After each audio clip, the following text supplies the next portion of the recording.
Deməli uşaqlar 17-də bizə sink oksid veribdi. Və bunun ikisini bizə verib ki, ümumilikdə 52 qramdır.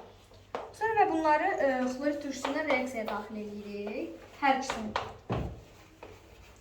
Reaksiyadan alınır sink xlorid və su oksigenli birləşməsində. Amma oksigensiz birləşməsində yenə sink xloridi alınır. Bu dəfə su yox, sadəcə hidrogen alınır.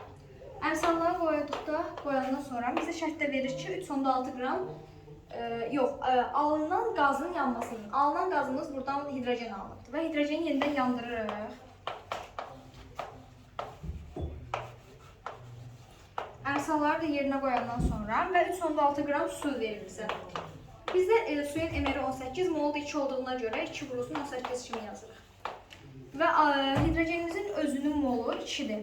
Burada x'i tapanda x bərabərdir. 3.6'ya x'dir. Bu deyil 36 deyil. 36'ya da 2'dir. X oradan tapdıq 0.2. Aldığımız bu x'i qoyuruq reaksiyada yerinə.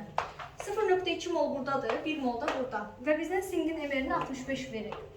Yenidən buna bir x qoysaq, x'i tapsaq ki, bəs 65'ə 1 moldursa 0.2 mola nə qədər alınır? X oradan tapmış olaraq 13. Və bizim ümumi maddəmiz 52 qramdır.